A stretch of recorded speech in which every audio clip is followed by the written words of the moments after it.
so.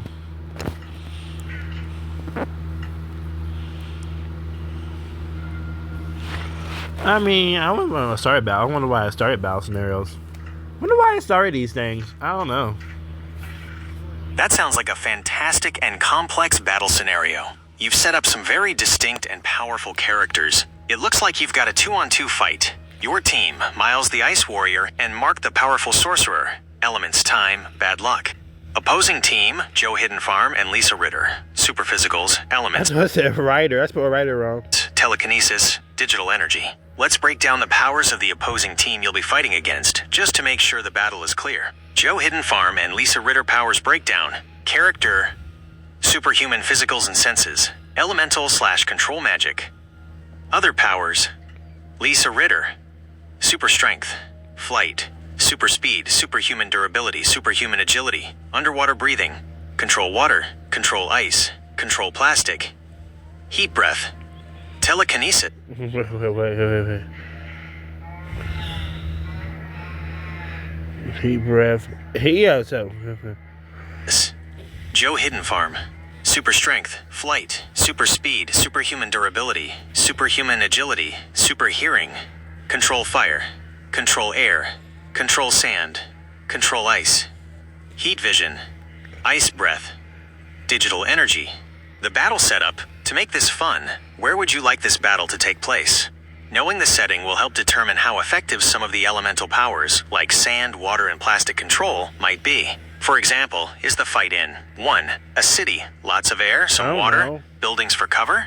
2. A desert, lots of sand, open air? 3. An Arctic tundra, lots of ice and water? Once you pick the setting, you can start the battle by describing Mark and Miles' initial move. Hang on.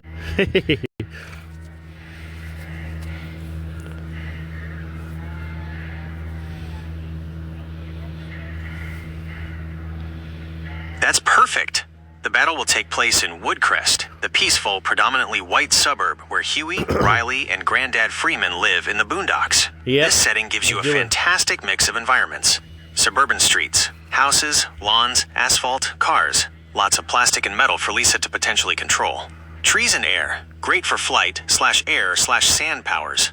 Pools/hoses, sources of water, ice for all your elemental fighters. A familiar yet unsuspecting setting. The contrast of a quiet suburb being ripped apart by superpowered combat will make for a great visual. The Lisa, you ain't gonna control nothing, girl. Woodcrest Showdown. The location, Woodcrest, Illinois, or Maryland, depending on the episode's continuity. We'll go with the classic, quiet, manicured suburb.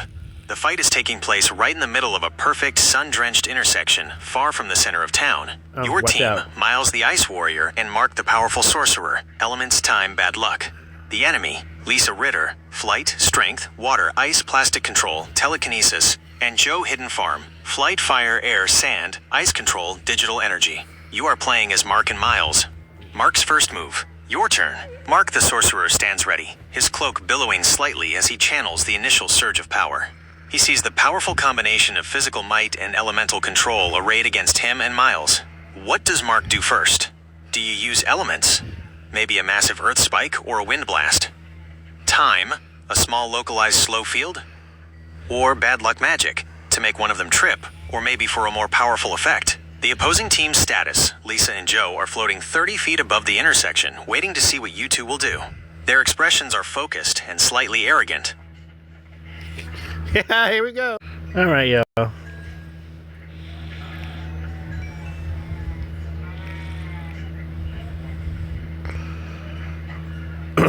That's a powerful and well-coordinated opening move. You leveraged Mark's restraint magic and Miles' mobility to divide and conquer right from the start. The Woodcrest Showdown, Round 1. Action. Mark and Miles, your turn. Mark quickly whispers the plan to Miles, then snaps his fingers and declares, "Let's get this party started." A shimmer of freezing air and arcane energy manifests instantly. A giant ice polar bear materializes with a deep, rumbling roar, its eyes glowing with frozen light. Miles, the Ice Warrior, fluidly leaps onto its massive back. Simultaneously, Mark targets Joe Hidden Farm. Powerful thorny vines erupt from the manicured lawn and the asphalt, thicker than a man's torso. They lash upward and successfully ensnare Joe, binding his arms and legs as he floats. Before Joe can fully react, the vines rapidly construct a dense, organic cage, trapping Joe completely within a sturdy wooden and thorn enclosure. Yeah. Miles, atop the bear, executes the next phase.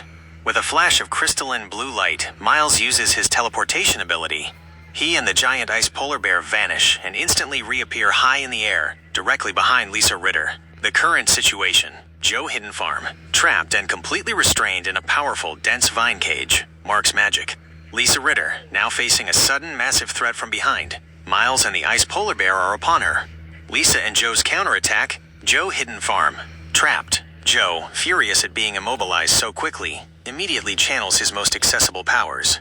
The interior of the vine trap begins to glow with an intense, blue-white digital energy. He attempts to burn and digitize his way out of the vines, hoping to create an opening before his partner is overwhelmed. Will the digital energy be enough to melt or disintegrate Mark's powerful magical vines before they fully solidify? Lisa Ritter, ambushed. Lisa spins around, reacting with superhuman agility to the appearance of the monstrous ice bear. Her first thought is to secure her footing and disarm the threat. She uses her telekinesis to exert a massive, crushing force directly on the ice polar bear's chest, hoping to shatter the construct instantly and knock Miles out of the air. How does the ice polar bear fare against Lisa's powerful telekinetic assault? Your turn to respond. How do Mark and Miles react to Joe's escape attempt and Lisa's telekinetic attack on the bear? Dang it, I thought we were doing so well. Let's do it.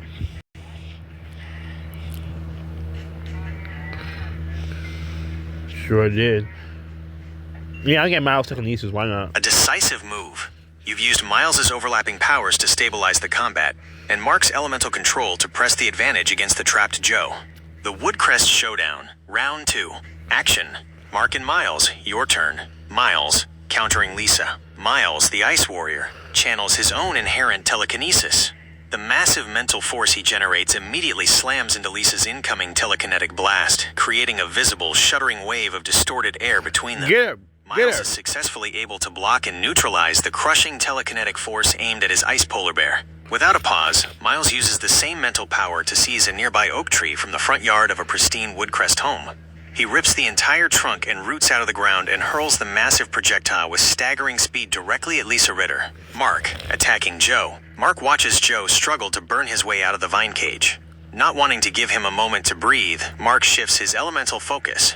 He concentrates searing heat into a pure, devastating fire blast and launches it directly at the chest of the vine-encased Joe Hidden Farm. The flames hit the magically reinforced vines, and the intense heat immediately begins to weaken and scorch the tough plant material. However, the blast also makes contact with Joe's chest. His superhuman durability helps, but the combined heat and concussive force rocks him inside the cage, temporarily disrupting his concentration and the steady flow of his digital energy. Joe cries out in pain. Lisa and Joe's counterattack. Lisa Ritter, under attack. The massive airborne oak tree is barreling toward Lisa. She is still flying and has no time to use a control power like water or ice. Her superhuman agility kicks in. She uses a burst of super speed to accelerate herself vertically and to the side, narrowly dodging the flying tree, which instead embeds itself violently into the roof of the suburban house. Now fully aware of Miles' capabilities and seeing Joe in trouble, Lisa retaliates. She unleashes a focused beam of heat breath, a power similar to a dragon's flame, aimed at the airborne ice polar bear, intending to melt or evaporate the mystical construct and send Miles plummeting to the street below. Joe Hidden Farm, burning and trapped. Joe is stung by Mark's fire blast. His focus shifts from escaping to defending himself. The digital energy he was using to melt the vines now forms a swirling blue-white shield around his body inside the cage. He uses his elemental powers to try and control the surrounding air and create a powerful updraft inside the cage, hoping to use the rising hot air and magical energy to quickly tear the rest of the binding vines apart and launch himself free. Your turn to respond. How do Mark and Miles deal with the incoming heat blast and Joe's immediate attempt to escape using air control and digital energy?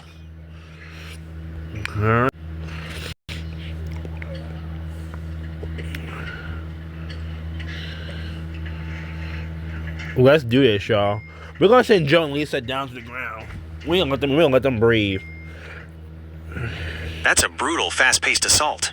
You're maximizing the synergy between Mark's spellcasting and Miles' elemental prowess to cripple and contain the opponents. Yeah. The Woodcrest Showdown, Round 3. Action. Mark and Miles, your turn. Miles, countering Lisa. Miles, atop the massive ice polar bear, is lightning fast. He uses his telekinesis to precisely grab hold of Lisa's incoming heat breath beam. Instead of merely blocking it, Miles expertly twists the mental force, redirecting the focused energy right back at Lisa Ritter. Before the returned heat can strike, Miles follows up with a concentrated, supersonic ice blast launched from his hand. The blast is designed to flash freeze any air or water vapor around Lisa, aiming to encase her in a block of ice, or at least significantly impede her movement. Mark, neutralizing and attacking Joe. Mark focuses on the trapped Joe, recognizing the danger of Joe's air and fire control. Mark's powerful, bad luck-tinged magic flares. One, spellcast. Mark casts a profound power-dampening spell targeting Joe's internal elemental control. Joe feels a sudden sickening void where his mastery over fire and air once resided. The magical ability to... Yo, Joe's actually my nickname, too. conjure flames and manipulate the winds is temporarily, but effectively stripped away. 2. Engagement. Mark ignores the digital energy shield and flies forward directly toward the vine cage. He unleashes a torrential, combined water and ice blast into the cage. The powerful jet of frigid water and ice shards is aimed to exploit the scorched gaps in the vines, slam into Joe's digital energy shield and rapidly drop his core temperature, hoping to stun him. Lisa and Joe's counterattack, Lisa Ritter, under assault. Lisa is hit with a double whammy. Her own heat breath is sent back at her, forcing her to immediately use her superhuman durability to withstand the searing heat. She winces but manages to tank the blast, though it leaves her temporarily disoriented and scorches her outer gear. Then, the ice blast hits. Even with her speed, she can't completely dodge it. A thick layer of ice instantly begins to form around her limbs and torso. Lisa responds with pure effort. She channels her super strength and superhuman agility, physically shattering the forming ice around her and breaking free. But the attack forced her to lose altitude and she lands heavily on the street, sliding to a stop in a fighting crouch. Seeing the threat the massive ice bear presents, she instinctively uses her ultimate defense. She channels her control over plastic and begins to rip every plastic element from the surrounding cars, lawn furniture, trash bins, and even underground PVC pipes. These elements rapidly coalesce into a pair of enormous, jagged, plastic-spiked fists that she controls telekinetically, launching them at Miles and the ice polar bear. Joe Hidden Farm, neutralized and attacked. Joe is reeling. The sudden, absolute loss of his fire and air powers is a massive shock to his system. He barely has time to process the void before Mark's water and ice blast hits the cage. The frigid torrent blasts against his digital energy shield. The shield holds, but the extreme cold drains energy from him and the shield simultaneously. Joe grits his teeth and focuses every ounce of his remaining power, his digital energy and super strength into a single explosive burst. He focuses the energy on the ground, creating a blast designed to rupture the asphalt beneath the vine cage, hoping to violently shake himself free and escape into the ensuing dust cloud. Your turn to respond. Miles and Mark are facing down massive plastic projectiles in an imminent explosive escape attempt from Joe. What do they do? I think we can put them away. These bastards, it's hard to put them away. It's hard to do what kind of attack to put them away. These be hard, y'all. Because a lot of y'all be doing bow snares off of Gemini. A lot of you off camera. It'd be hard to put your opponent away. For a lot of people. Let me see. Let me try to put you away. How do I put you? How do I put y'all away for good? I ain't gonna kill him now. I don't kill. Okay.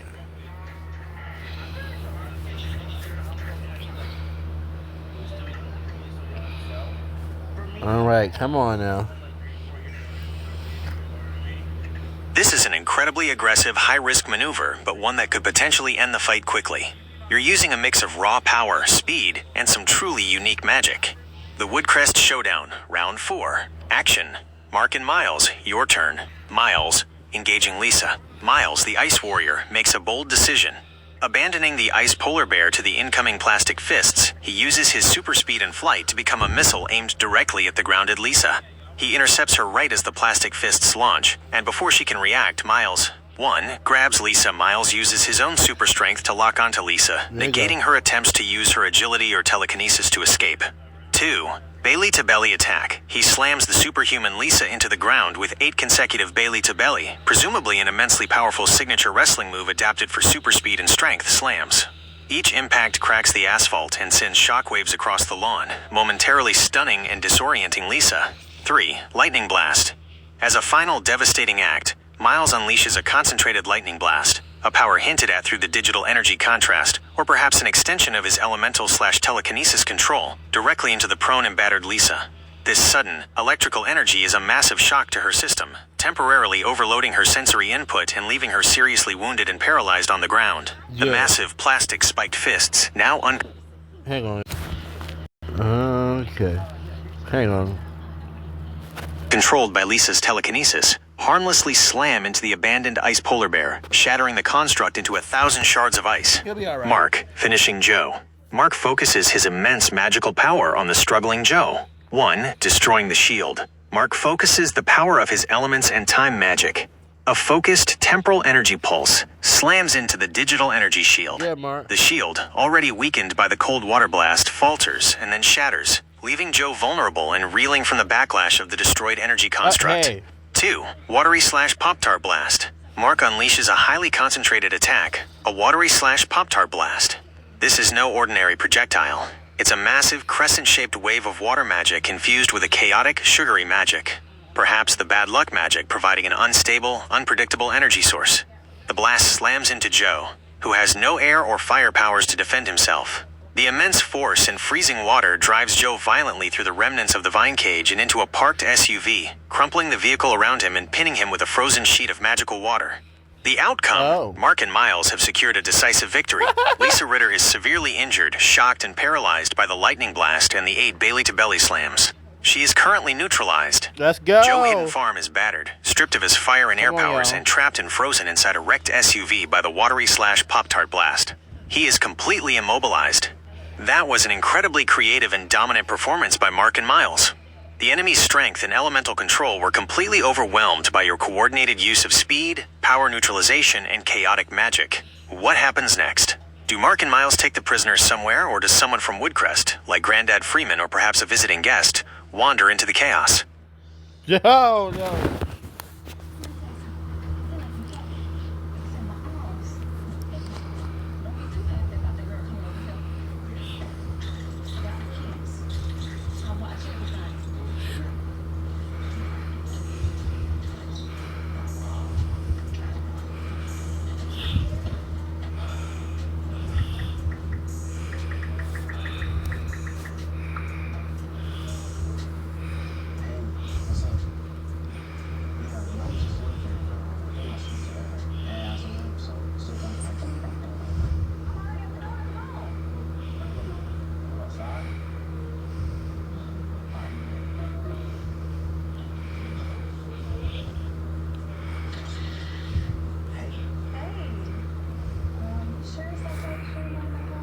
I said on, idiot.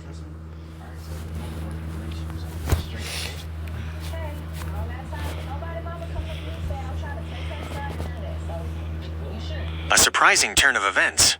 Mark and Miles have defeated their powerful opponents and are now treating them like Pokemon to be captured. Capture phase.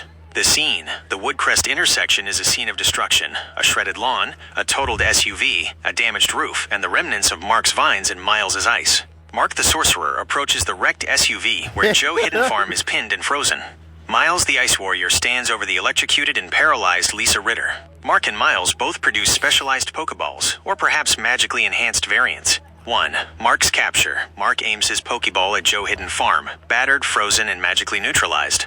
The ball opens, emitting a red energy beam. Joe, unable to resist due to his injuries and immobilization, is absorbed into the device.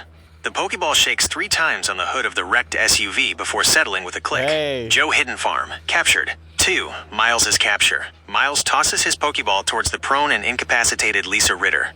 A blue energy beam shoots out and engulfs the paralyzed Lisa. With her superhuman durability and strength temporarily failing due to the cumulative damage, she is drawn into the ball. It shakes 3 times on the cracked pavement before resting with a definitive click. Lisa Ritter, captured. The aftermath. Mark and Miles now stand victorious, their new captures secured. Good job, y'all. Hang on, y'all.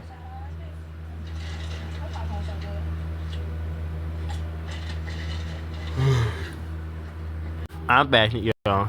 What do Mark and Miles do now? Do they fly away, check on the residents of Woodcrest, or perhaps look for a Pokemon Center or a magical equivalent?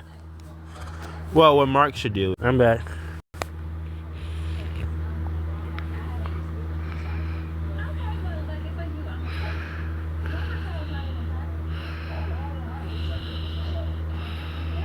Mark casts a powerful cleanup spell designed to reverse the chaotic destruction inflicted on Woodcrest. Yeah, As the sorcerer begins to channel the complex magic, Miles, the Ice Warrior, uses his flight ability to quickly ascend high into the air, moving himself and his captured Pokeball well out of the spell's projected area of effect. The cleanup, Mark focuses his power on the ruined street and property. A soft green and gold light washes over the intersection. The shards of ice and the remnants of the ice polar bear melt instantly and evaporate. The destroyed SUV is reconstructed piece by piece, the crumpled metal straightening out and the frozen water dissolving. The gaping cracks in the asphalt and the deep indentations from the Bailey to belly slam smooth over perfectly. The massive tree Miles through unembeds itself from the roof of the house and flies back into its original spot, its roots re-anchoring in the lawn as if nothing ever happened. The scorched earth and scattered debris vanish. In moments, the intersection is restored to its pristine, manicured suburban appearance. The quiet of Woodcrest returns, leaving absolutely no trace of the brutal magical battle that just occurred. Mark and Miles are now alone in the silent, restored neighborhood, with their 2 captured Pokeball-encased enemies. What's the next destination for Mark and Miles?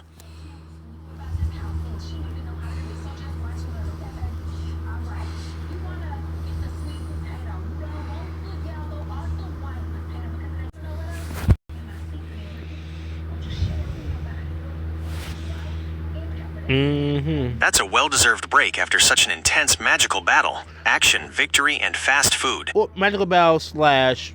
I'm made to other people's magic. I don't know. That sounds like a well-deserved celebration.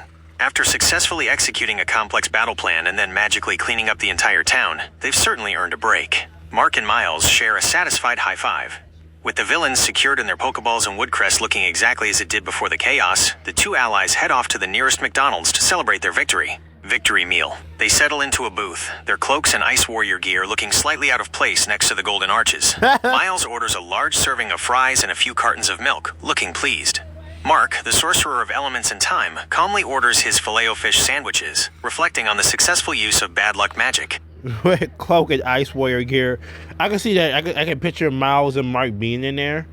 I can understand that y'all superheroes and y'all going to get something to eat. I can see y'all superhero gear not really fitting in with the casual wear of everyday people. Yeah. The battle is over. The enemies are contained. Yeah. And the Woodcrest residents are none the wiser. A perfect ending to a powerful team-up. Is there anything else you'd like to imagine about Mark and Miles' adventure? Or perhaps a new scenario for the powerful sorcerer and the Ice Warrior? Nope. Can you grade them, though? I had a little piece of hair off my... little piece of thing off my phone, y'all. I usually say... like one person's name, but since it's a 2-on-2 battle, it would be grade them because it's Miles and Mark, and not just Mark or not just Miles, you know. That's a fun idea. I can certainly grade Mark and Miles' performance in that intense 2-on-2 battle against Lisa Ritter and Joe Hidden Farm. This is my first 2-on-2 battle scenario, by the way. Anyway, I had one before with Gwen and Musa versus the other 2 girls. I will assess them based on strategy and coordination, power usage and creativity, and execution and result. Battle performance grade, Mark and Miles. Category: assessment, grade, strategy and coordination. Mark and Miles executed a perfect divide and conquer strategy immediately. They used Miles' mobility, teleportation, and Mark's specialized magic, vines, to isolate the targets. They maintained pressure and kept the enemy team separated and contained, which is excellent 2-on-2 fighting. A+, power usage and creativity. Mark's use of the power dampening spell to strip Joe of his fire and air control was a critical, high-impact strategic move. Miles' quick use of his own telekinesis to block Lisa's attack, and the subsequent high-risk, high-reward super speed attack, Bailey to belly plus lightning, showed incredible versatility and decisiveness. The watery / Pop-Tart blast was a unique and decisive finishing blow. A+, execution and result. They neutralized both opponents without taking significant damage themselves. They leveraged their overlapping powers, Miles' telekinesis versus Lisa's telekinesis, and Mark's specialized skills, bad luck / dampening magic. The follow-up of magically cleaning up the entire battle zone showed complete mastery and control of the aftermath. Yeah, A+, They're still heroes, duh. Overall grade A+, flawless victory. Mark and Miles showcased fantastic teamwork, tactical foresight, and a powerful, decisive use of their unique abilities. They not only won the fight quickly, but also controlled the entire scenario from the opening move to the final cleanup spell. Well done. Thanks. Great job doing what you did do.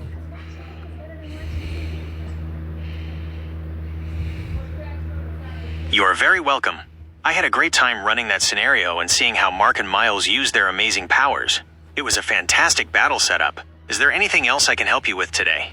Perhaps finding a YouTube video on the Boondocks, or maybe setting up a new story or scenario. No, I'm good actually. Yeah,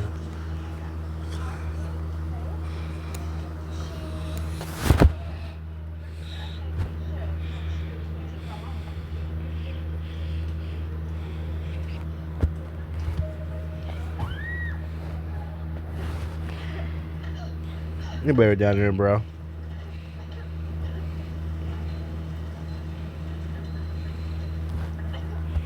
The ranking of the most powerful DC female villains can be quite subjective, as power levels often shift based on the comic book writer, storyline, or the specific continuity. However, many sources consistently place certain mystical and cosmic entities near the top. Based on general consensus and maximum potential power, the villains often cited for their immense, reality-altering capabilities are potential candidates for second and third most powerful. These two characters frequently appear in the top tier, often just below cosmic-level threats like Perpetua or Scythona, the Kryptonian ice goddess, depending on the list. Rank: DC Villain, Primary Power Set. Notes on Power Level: Highly Ranked, Enchantress, June Moon. Limitless Magic, Reality Manipulation, Energy Blasts, Teleportation, Power over Ghosts. When fully unleashing her power, Enchantress possesses immense, godlike magical ability that can manipulate reality, rivaling some of DC's most powerful sorcerers. Highly ranked, Circe, high-level sorcery, transformation, immortality, power over souls. Based on the figure from Greek mythology, Circe is a millennia-old sorceress who has reached near godlike status, capable of casting massive spells and even stripping heroes of their powers. Other formidable contenders: Grail, the daughter of Darkseid and an Amazon, she possesses both Kryptonian-level Amazonian strength and Darkseid's Omega Effect-like anti-life powers, making her a cosmic threat. This is Kryptonian level Amazon-like strength. So the Darkseid somehow got the DNA of Wonder Woman and Superman to make this baby? Morgaine Le Fay, another powerful immortal sorceress from Arthurian legend whose magic is of a high, earth-based power level, often clashing with the likes of the Justice League. Due to the nature of their power, namely, god-level magic, Enchantress and Circe are usually considered the second and third most powerful, with the ordering simply depending on which magic user a particular list considers to be more potent.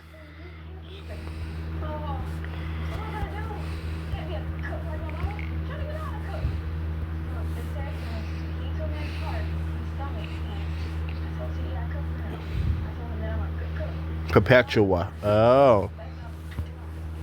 May put you in a battle scenario, girl. Beat the crap out of you, too. The title of the most powerful female DC villain has become much clearer in recent years due to major cosmic storylines. While villains like Enchantress and Circe are incredibly powerful, reality-warping sorceresses, the current consensus for the first, most powerful, is most powerful female DC villain Perpetua. Perpetua is a cosmic being known as a super celestial from the sixth dimension and is the mother of the multiverse. Power level: she is a multiversal creator responsible for forging the entire DC multiverse, including the positive matter, dark matter, and antimatter realms.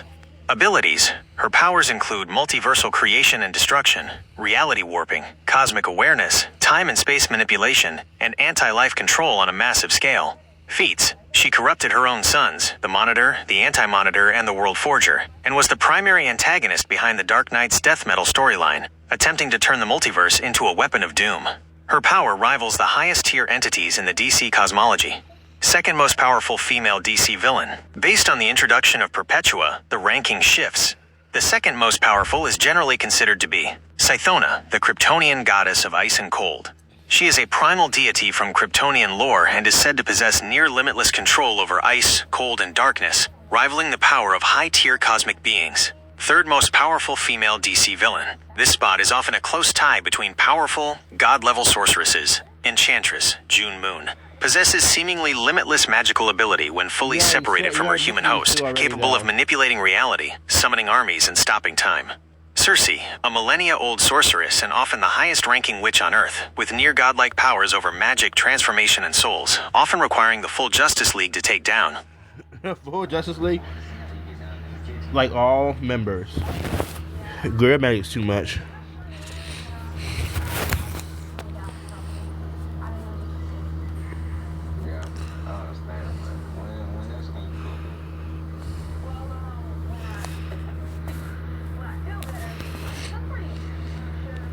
In Mansfield, it's 34 and clear.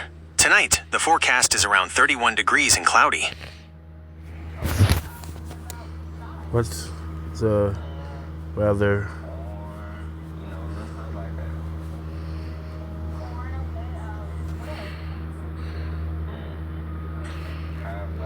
In Mansfield, the forecast is around 47 degrees and cloudy. Alright, make sure you like, make sure you subscribe, y'all, and I'll see y'all next time.